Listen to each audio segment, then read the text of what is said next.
Yeah, thank you. Members of the media, this is the second press conference that we have, apart from the one that we had yesterday.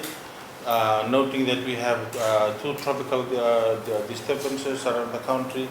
The first one is tropical depression number 7F, and the second one is tropical cyclone Ula.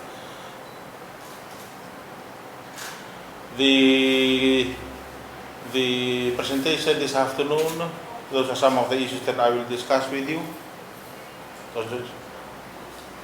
Okay, the purpose is to provide an overview and of the tropical cyclone disturbances, TDO7F and also TC Ula, and to provide you an overview of the response activities currently on the ground.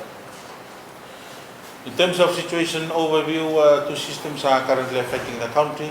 As I've mentioned, TDO7F northwest and moving southeast, and TC Ula at northeast and moving west-southwest. TC Ula has been upgraded to Category 2, and the landfall forecast according to our FIGIMET office, it's either late Saturday night or into Sunday morning. And we have been experiencing rain around the country, so there has been enough of water availability, and because of that there is a possibility that the drought has been broken, but we will wait our teams on the ground to make the assessment before we can confirm that.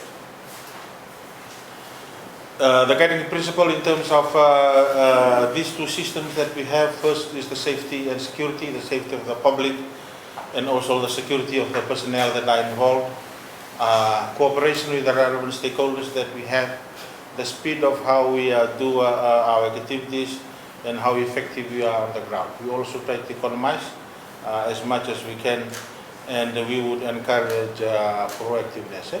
These are the guiding principles in terms of how we go about this operation.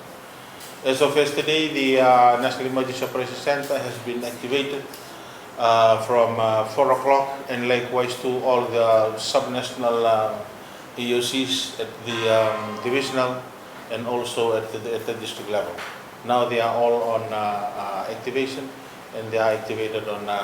They are now running on a 24-hour basis. So in terms of national coordination, we have already given out to the divisional commissioners the cyclone instruction. We have also alerted the police and also the military. They are aware of the situation and the press conference that we did yesterday, and we continue to provide awareness message to the public through the media, through your various media. The impacts on the ground in terms of flooding, Wainikoro crossing in Nairuguruku, Waila crossing at Nambaitavo, Waindina crossing at Wainawanga, also here at Watuanga crossing in Suva. The majority of these areas are in Naita, Siri, and also we have from the Northern Division, Makole Bridge at Nambua, Lumbua, the crossing has been washed out. So far, the only evacuation center that is currently open is Kalambu Secondary School, and we have not received whether they have received any occupants to occupy the evacuation center. And some of the impacts on the ground, the power line broken. Some of you are aware of this at Watoa, Naila Village, at Domain, fallen trees in Longani, also in Princess Road, and also on Domain. For us, the way forward that we are looking at this system that we have here during this upcoming weekend is that we will continue the monitoring. We will update the public, in which we will rely a lot on the media. We will rely a lot on you in terms of how we update the public. And the activation of all the emergency operation centers will continue during this weekend as we anticipate Ula, TC Ula, to actually have a landfall with us here in Fiji sometimes in tomorrow night or Saturday night, and also on Sunday morning. Some of the pictures that we have, so I'm sure you already have. This is the Domain area.